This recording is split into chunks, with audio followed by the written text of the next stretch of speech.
Hi, everybody. Hey, Welcome to the White Hatter YouTube news show. who are you? I'm Brandon. I'm Darren. Let's get in. Short sleeves. You know why? Why? Because I'm about to go and get my COVID shot in like 50 Right. minutes. Woohoo! Anyways, that's why I'm wearing a short sleeve shirt, because I'm getting a COVID shot in this arm right here. As soon as I finish here, we're flying. Well, not flying, driving. Okay, driving. Yeah, you're right, driving to get my COVID. I'm a little frightened. I don't like needles, but I don't pass out like somebody else I know. Call back to a previous show. You're like, what? Okay, let's get into the news, shall we? The news. Yeah. In the news. First news topic today is report from UK.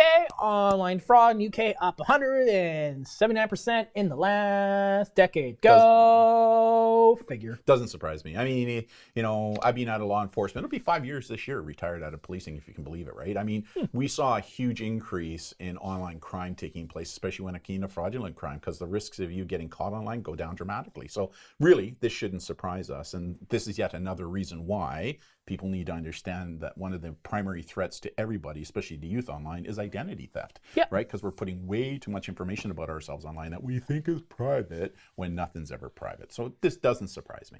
Yep. Decrease in violent crime, increase of online crime. Yeah. Basically is what we're seeing. So Yeah. So again, it doesn't really surprise me, but it should be something that we continually remind people of, is just remember that as soon as you hit that send button, everything you post is public, permanent, searchable, exploitable, copyable, shareable, and it's potentially for sale and can be used for crime. So just be careful.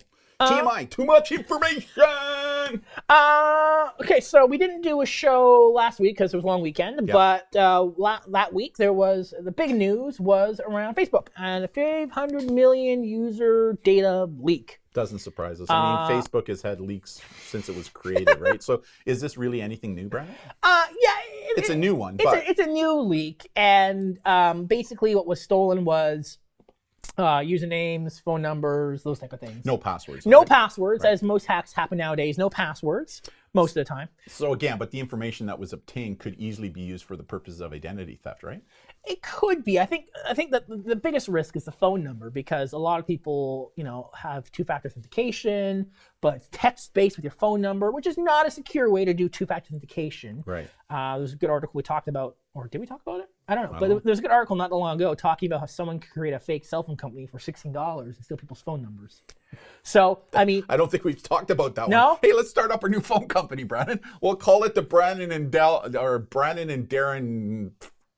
Telco or something like that. It's the phone number security is not really good. So I think that's the biggest risk. So what do you recommend instead of a phone number? App-based. So using a token like Google Authenticator or LastPass Authenticator, using an Authenticator app is way better than the phone number. There you go. Phone number is better than nothing for two-factor, but phone number is definitely not the way to go. And LastPass is one of those apps that we highly recommend, right? It's great. So not only is it a password, it secures and logs in your username and passwords and keeps it secure, but you can also use it for two-factor authentication, which is kind of cool, right? Because if you lose your device, you can't find it, you still can access it through your LastPass app. Yeah. Yes.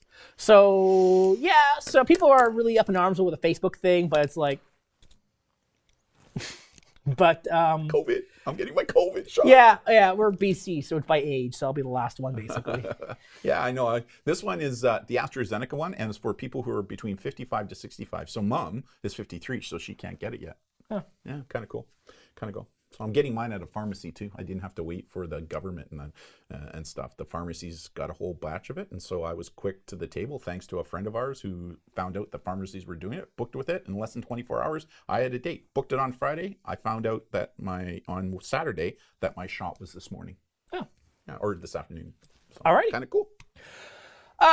So it wasn't only just Facebook. LinkedIn had oopsies where not really oopsies, like 500 million LinkedIn account details were put up online for sale, including LinkedIn IDs, full names, email addresses, phone numbers, and workplace information. Again, all information no passwords again. Yes, which is good to see of recent. No passwords. Right. But again, information that can be harvested for the purposes of, say, identity theft or... Yeah, a lot of these people are seeing it's just bot scrapers, because a lot of people have this information. A lot of people don't realize for the LinkedIn profile, like if you put your email on there, it's there. So you want to make sure you choose your email as either private or you choose your workplace email. And I think what people don't know is because Google indexes LinkedIn, a lot of the stuff you're putting in the LinkedIn is now searchable on Google. Yeah, so I mean, yes, concerning, It's no one of the passwords. techniques we use as online investigators, right? Yeah, so yeah, the concern is that it's just one data set of all this information. Right. So the work's already done for you. Very similar to what Facebook faced, right? With the same kind of information, because Facebook didn't leak passcodes, right? Yeah, no password. I mean, the Facebook one, it was a flaw as reported in their contacts uploading system. Right. There was a flaw when you uploaded contacts to Facebook, which don't do that anyways. And this appears to be not so much a breach rather than a screen scraping bot. That's what it appears to be. Okay. Yeah. Makes sense. Interesting debate. Debate's going on for a long time, but it seems to be more of a report per se. That was my phone. That was your phone. I forgot to put it on vibrate. Let me just put it on vibrate. Social media accounts should require proof of ID according to Australian government proposal. Now, this was in a report talking about potential solutions to challenges seen in social media and the internet. Now, according to the article at the time it was published, no MP lawmaker really backed the idea as of yet when the article was published, but this is not a new debate. I actually agree with it. I know you have some contra arguments to it, but I actually believe that the golden goose here has always been to try and find some way to verify age factors, right? Because as you know, we experience this all the time with teens, is that there are teens that are joining social networks where they're not of age because they can just lie about their age to join these social networks, right? So I'm actually, and same thing with porn sites. Like a lot of porn sites, in order to get in, it says you have to click on a button that says, I'm 18. Well, there's nobody from stopping anybody from just clicking that and lying about their age, and in they go. So I actually believe that age proof of ID and age verification is actually a positive thing. I mean, with anything positive, there's always going to be negatives, but I think the positives here probably will far outweigh the negatives. Now, you had a contra argument. So you want to put ID verification in the hands of a corporation, which obviously from, let's see, this story here and this story here, can't keep their data locked down. Oh, yeah, I get it, but yeah, let's trust these organizations. Well, okay, I get that too. But if the whole goal here is to verify who people are on these platforms and that they're of age to join these platforms, then there should be some kind of checks and balances put in place for that purpose, right? Okay, how are you going to do that? Well, that's the question. What are you going to do? What are you going to do? Take a photocopy of your ID and send it to Facebook? I don't know. Great. I'm going to print off a fake ID, photocopy it. But you know what? If somebody has hacked your Facebook account or Instagram account or all these other accounts, one of the ways to get them back is you have to provide them with that information anyways. You have to provide them with a driver's license or something. Now, one of the things that we do is we say to people, make sure that you block out your driver's license number and all the other pertinent information. But you have to do that anyway. So I understand what you're saying, because if all of a sudden we're putting this information out there, then these companies now have that information. What are they going to do with it? But on the flip side of the coin, how do we prevent a 13-year-old person from joining a porn site? How do you prevent that?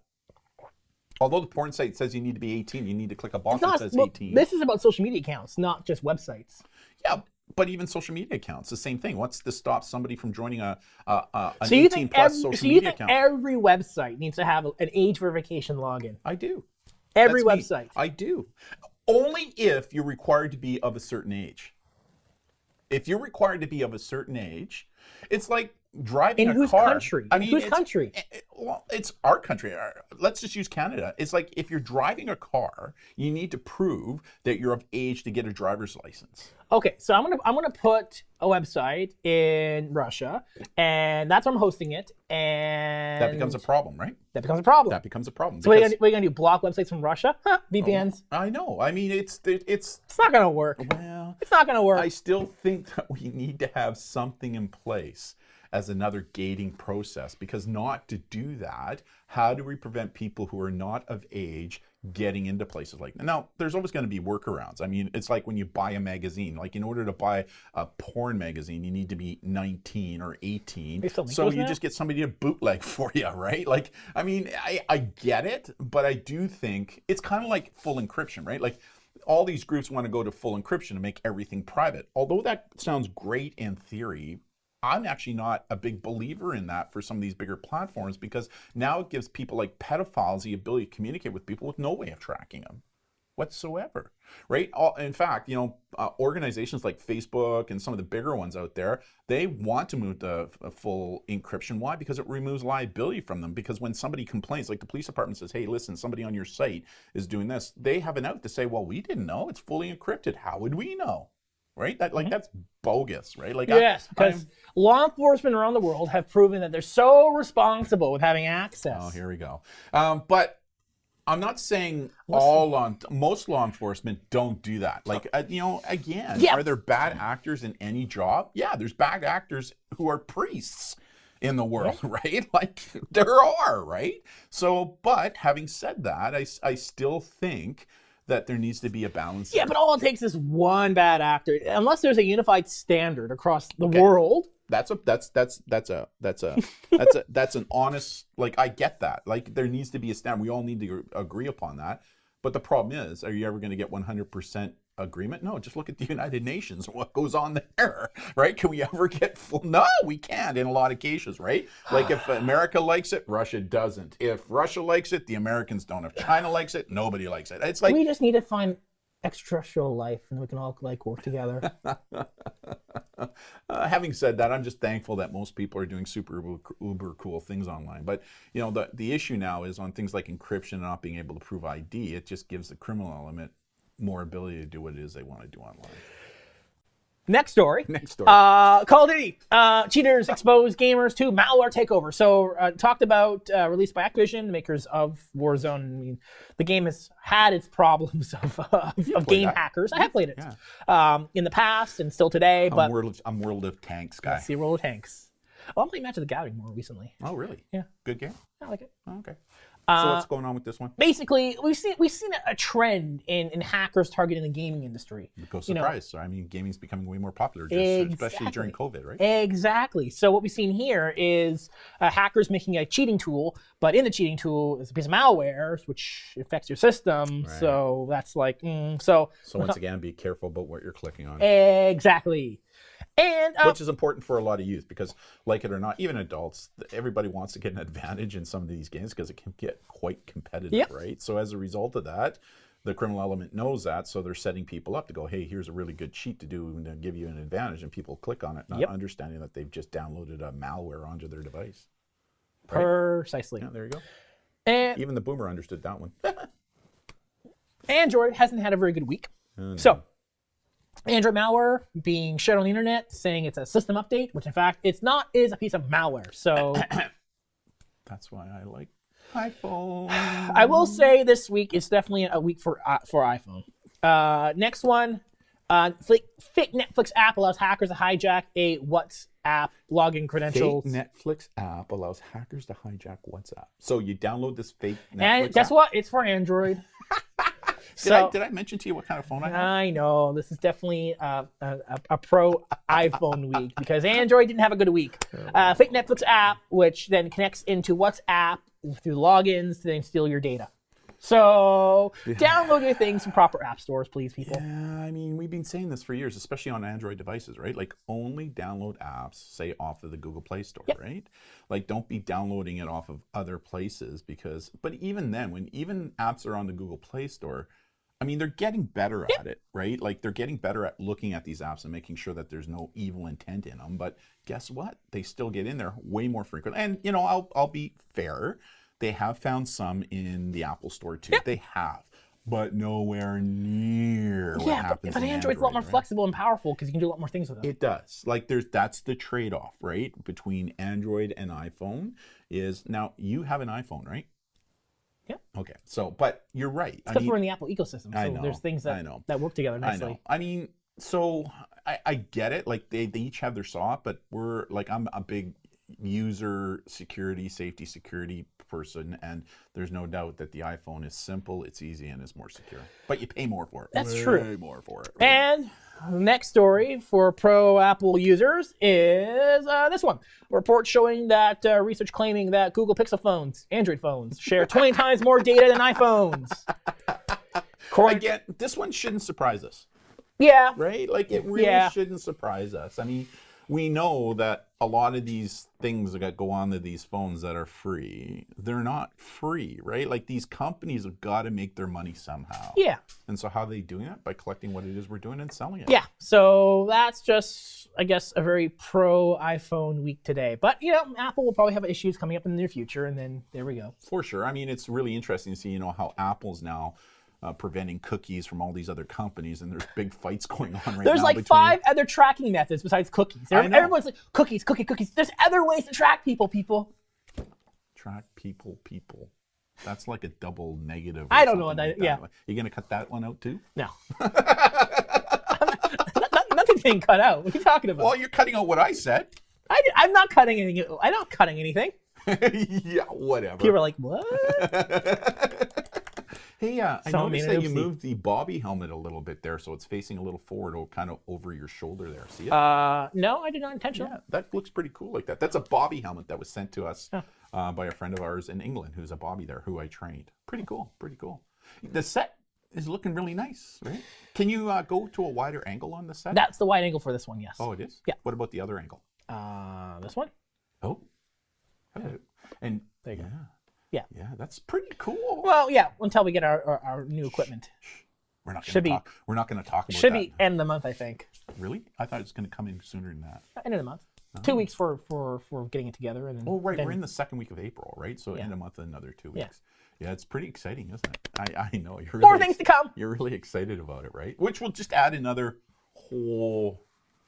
What's the word I'm looking for? Ambiance or perspective to what we're doing, right? I think it'll be pretty cool. This week, you have 14 presentations I booked for you. Some of which are back to back, like today. I was like, how are we going to fit time to record our show? 14. And then you got to get a shot. So it's like 14 presentations. I mean, I think this month, the month of April, we had like 48 programs booked.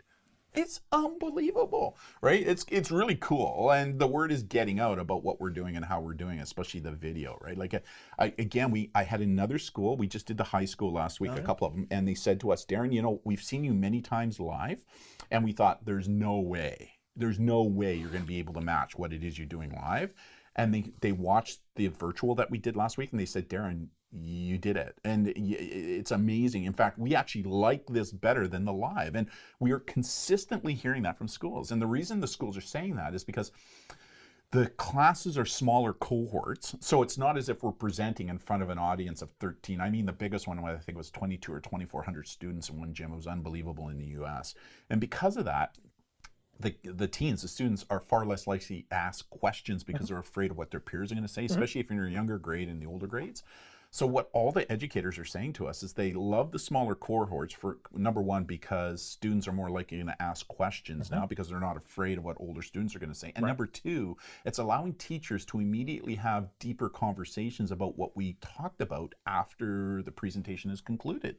Because when we were in schools, you conclude, usually it's lunch, and then you go back and, moving to classrooms, you kind of lose that. And so the teachers have said that it's really kind of cool because it allows them to engage in deeper conversations on the topics that we spoke about. So it's really kind of cool. So it's and again, tip of the hat to you in how you have MacGyvered or Frankensteined the set and to do what it is that we're doing. In fact, I'm talking to one of our friends a little bit later from Ireland, who we've interviewed and that kind of stuff, and he's got his digital studio going up, and he wants to talk to me about a little bit more about why we're doing it and how we're doing it because he sees the benefits as well. Kind of cool. Yeah. Kind of cool. All right, that's the show this week. Can't we keep going so I don't have to go get my other little friend?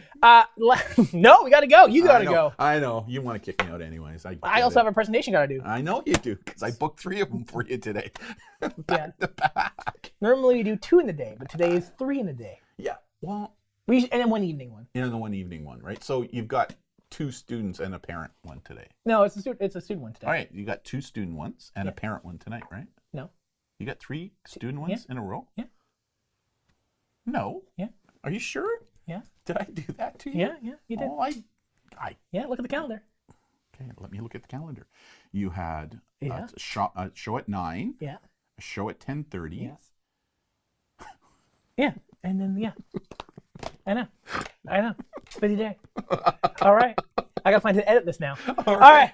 From my Hatter team, thank you all so much. And next time I see you, I'm going to have my COVID shot. Right? But even then, make sure we're wearing masks, we're physically separating, and we're washing our hands a lot. Because just because you get a COVID shot, it doesn't mean that you are 100% safe. But it goes a long way in keeping us you boomers licking my safe. face next show. All right. Anyways, on that note, see you, everybody. Bye. Bye.